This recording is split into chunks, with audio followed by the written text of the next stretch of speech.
Welcome once again to Sim Action Cars Review channel. Please don't forget to subscribe, press the bell button and also, comment down below. We'll be discussing the 2023 Ferrari Purosangue in today's video, so settle in, unwind, and grab a beverage while I fill you in on all the details of this opulent car.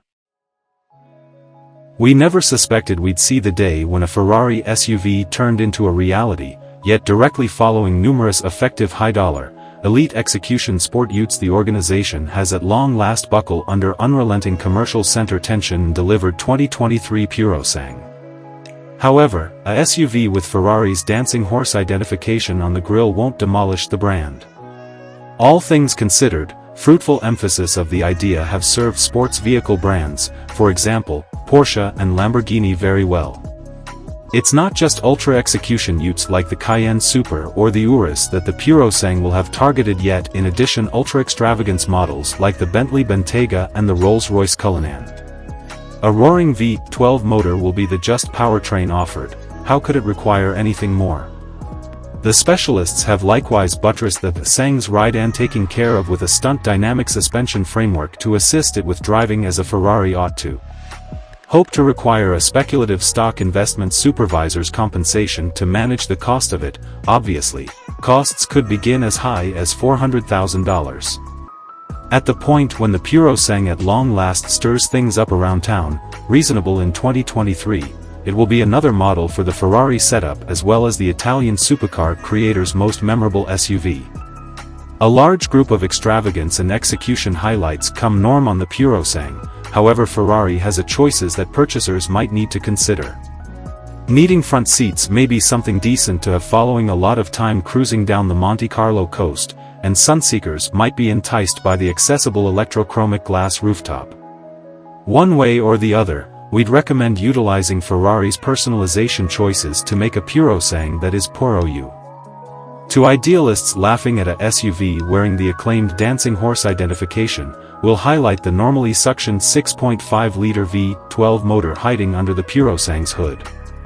Nothing says Ferrari in excess of a shouting 715 horsepower 12-chamber, and it even wears the brand's unmistakable red-painted valve tones.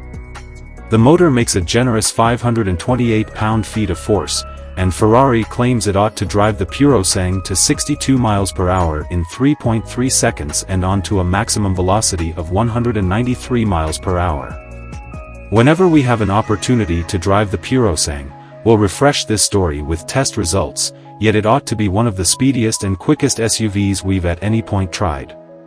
We're additionally anticipating perceiving how the Purosangue handles, as its standard versatile suspension sounds promising.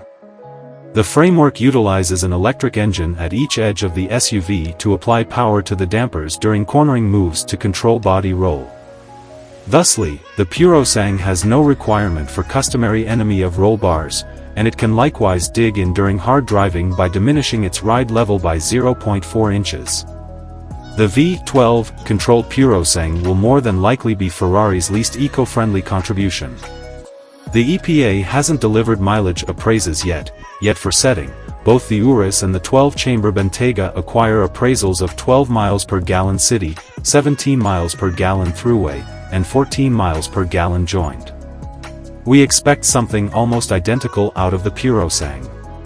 As the main ebb and flow Ferrari to offer genuine space for 4 riders, the Purosangue is furnished with a bunch of smooth-back pivoted mentor style, likewise called self-destruction, back entryways that are said to make it simpler to get to the secondary lounge while safeguarding a 2-entryway appearance. The front and back seats are individual cans, importance there's no seat in the back for a periodic fifth traveler, and the 2 lines have a mid-control area and a mid-control area. Obviously, the inside is wrapped in Ferrari-quality materials. To say that the cockpit is driver-situated would be putting it mildly, as the vast majority of the vehicle's controls are worked through the guiding wheel. A major shock in this period of tablet-style focus stack screens is that there could be no middle-mounted infotainment touchscreen. A glass rooftop is discretionary, yet on the off chance that you couldn't care less about seeing the sun while driving, staying with the standard carbon fiber rooftop board will save some weight. While there's no midway mounted infotainment show, there is a 10.2-inch computerized check bunch and a different 10.2-inch screen for the front traveler. Apple CarPlay and Android Auto are both standard, yet an in-run route framework isn't offered. Ferrari expects the vast majority would simply involve their telephones for such a help. The Purosangue comes standard with a few driver help highlights, including computerized crisis slowing down, programmed high-shaft headlamps, and versatile journey control. Ferrari offers restricted and powertrain guarantee inclusion indistinguishable from that given by Lamborghini. In any case, Ferrari one-ups its adversary with regards to free planned upkeep. With Ferrari vehicles, you get 7 years of inclusion. With Lamborghini vehicles, free planned upkeep isn't advertised. I'm glad that you now fully understand this vehicle. Would you kindly do me the favor of subscribing to this channel and pressing the notification bell button so that you are notified as soon as we upload another video like this? Thank you.